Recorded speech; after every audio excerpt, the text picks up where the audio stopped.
Humans aren't born out of laying around on their asses. We're the dominant species. We built all this. We're powerful and we're beautiful and we're ready to build the next level of civilization in God's plan. If you love God and you want to build a pro-human future, you must become the victor. But you have to believe in yourself first. This is the truth, and everyone knows it. Ladies and gentlemen, it's always so fascinating to watch the narratives collapse as it relates to the gaming press, the gaming media, watching them completely implode and go from kissing the ass of a company like BioWare before the release of Dragon Age the Veilguard. This is a return to form for BioWare, 9 and 10 out of 10. And I have another video to do where now the gaming press, PC Gamer, has come out to basically say, well, I was hoping that 2024 would be the age of the return to form for BioWare, but it looks like I was disappointed. So basically, they're completely and totally abandoning that narrative, and they are backstabbing BioWare, and it's hilarious. It's hilarious. Well, I shouldn't say it's hilarious, because the more I think about it, the angrier I get, because these people were willing to lie to you and try to steal your money to get you to pay for this game, knowing that it was an abomination, knowing that it wasn't popular. They were willing to lie and basically take your money and mislead you and misrepresent you. And this is true not just of BioWare, but of CD Projekt Red. You're gonna have to start spelling the name of this company wrong. It's no longer CD, it's Seedy. Seede. Because this is a seedy ass company.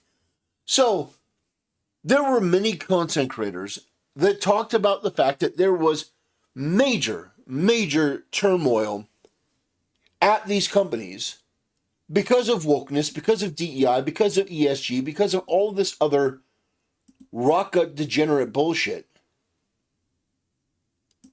And, what's that? There's a report that a lot of the people that were working for CD Projekt Red have left the company to form their own studio. The people who co-created titles like Witcher 3 and Cyberpunk are gone? They left? Huh. Well, that can't possibly be. Because the gaming press assured me that those YouTubers and those content creators, those guys are just grifters, they're scammers, they're liars, and there may be a little bit of validity to all of that. Not gonna lie. There is a lot of grifting that goes on. However, it doesn't change the fact that they were right. They were absolutely right. And instead of the gaming press stepping forward and actually doing the job to expose the truth, or just even remaining silent, they instead try to exacerbate the problem. And so here we have a situation where the top talent at CD Projekt Red has abandoned ship and gone their own way, which is exactly what happened with BioWare. The 3 founders of BioWare abandoned ship not that long after EA bought the studio. They took the money and they went off to do their own thing, and I don't blame them. These guys decided, you know what? We're going to open our own studio and start making our own IP, which spells disaster for CD Projekt Red, because who is left there? If the top talent has abandoned ship and left, who's left at the company making the decisions? Who's steering the ship? Well, obviously, nobody that I would want to play a game from. Because if the trailer for Witcher 4 is any indication, things don't look promising. Now, I've said it in the past, just because you've made good games in the past doesn't mean that you're going to make good games in the future. Just because you've made bad games in the past, well, it's a pretty clear indication that you're probably going to make bad games in the future. But there is that 1 in a billion chance that you're going to come around and blow us away. But I don't think that Witcher 4 is going to do that. I just don't, personally. But let's read this. Rebel Wolves is a new studio. Rebel Wolves. I like that. That's actually an interesting name, because that would make sense that the people who made Witcher that were dissatisfied with the company would then decide to make a studio called Rebel Wolves. I like it. It's a new studio, but our team has years of experience working on some of the most critically acclaimed video games of all time. We co-created titles such as The Witcher 3, Cyberpunk 2077, and many others. We decided to create our own studio and run it on our terms. Man, that's stunning. Chief among them, the team comes first always. Happy people make happy games. Game players people make great games. Games players want and deserve. Yes, it's as simple as that. We're industry veterans, but we're hungry for more. We want to create amazing virtual worlds filled to the brim with powerful emotions and unique experiences. Most of all, we want to share our boundless passion for video games. We know what players love because we're players ourselves. We're currently working on our own AAA IP story-driven RPG for PC and next-gen consoles. We're humbled by the interest and will share more as soon as we can. Thank you for your patience. It will be worth it. So they're already setting out to make a AAA game. I think they can do it. They've got the knowledge. They've got the talent. Black Myth Wukong was from a studio where that was their first venture out. But they were all industry veterans. Yeah. But no, this can't possibly be happening, because we were told by the gaming press that everything's great. Everything's great at CD Projekt Red. Everything's great there. Nothing to see. So this can't possibly be true, right?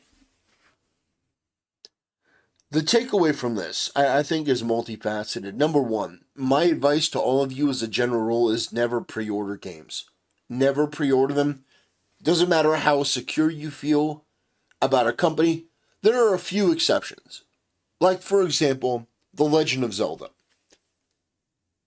Say what you want about Nintendo, but I would pre-order The Legend of Zelda every time, and twice on Sunday. I just know that the game is going to be good. Well, I guess I should even add a caveat to that. I didn't pre-order Echoes of Wisdom.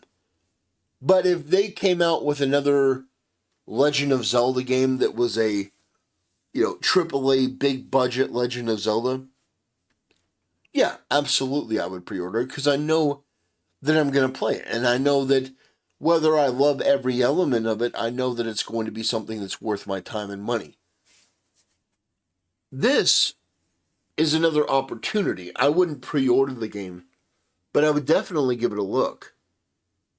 And as for me, as it stands right now, I'm not buying Witcher 4 unless the game comes out and I see enough reviews.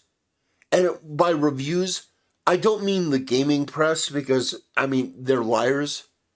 They're scam artists at this point. I mean, enough content creators, enough streamers come out to say, yeah, this is a good game. Or not even a good game. This is a great game. This is worth your money. Because despite what people like Asmongold and others say, I don't give CD Projekt Red, I don't give any of these woke development studios the benefit of the doubt anymore. I don't care what games they've made in the past. I don't. I'm not going to immediately buy Grand Theft Auto 6. I'm going to wait and see what people say. Is it great? Is it good? What are people talking about? I didn't immediately buy Marvel Rivals. I'm loving that game. I waited to see what people were saying. And then I tried it for myself, and I love it. It's fantastic. I really am enjoying that game. But my point is, with this video, to highlight the fact that there are obviously problems at CD Projekt.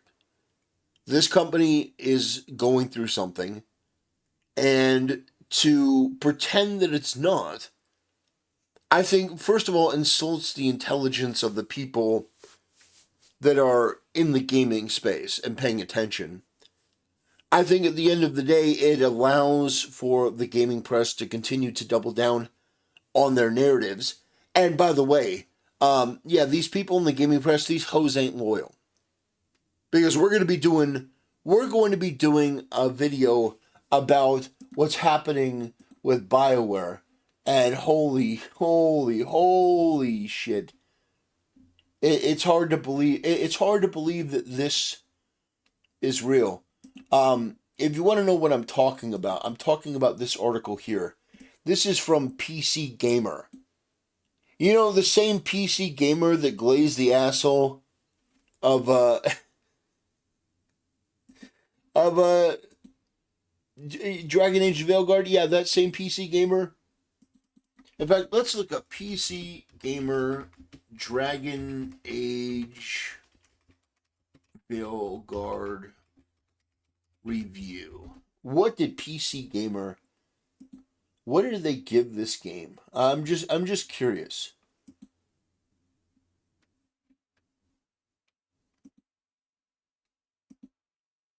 A 79. So that's an 80. That's a B. I mean, that's right there.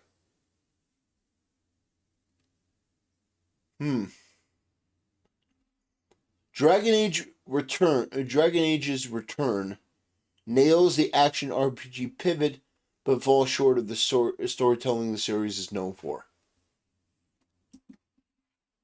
I would say that's a far better review, far more honest review. Oh my god, that can't possibly be right. Oh my god. No, it's just the upgrade. Yeah. So they had on the site that the game was 19.99. No, it's 39.99. That was just for the digital upgrade. But anyway,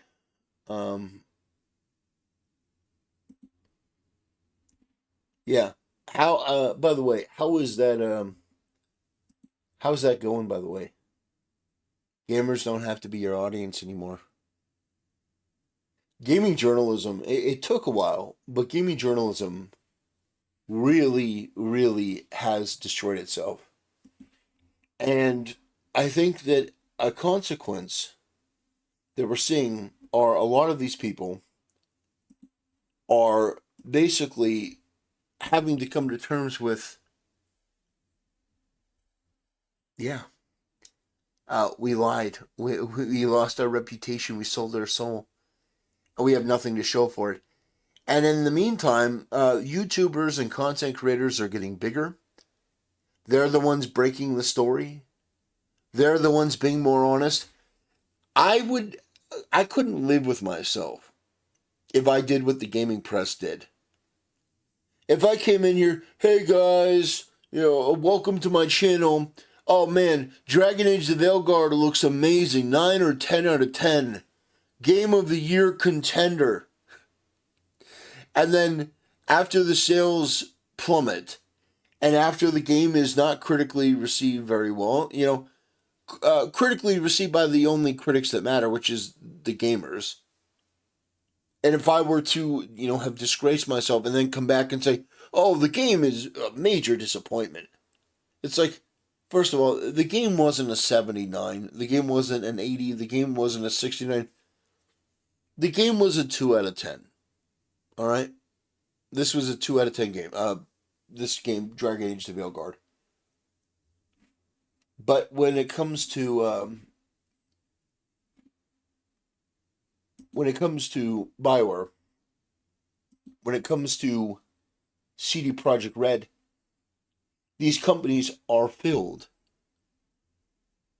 with self-obsessed, mentally ill, deviant, degenerate scum that do not embody the values of gamers.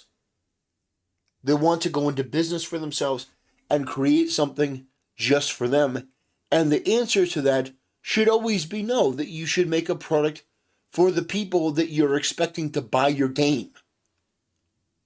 If this is just some art project and you people want to huff each other's farts about how woke you are, do it. Make a game for the boardroom at Bioware. But if you're going to make a game for the public, if you're going to make a game that people want to buy, then maybe making an older, puffier looking Ciri with a man jaw that's intentionally made ugly on purpose, maybe that's not the best way to go about it.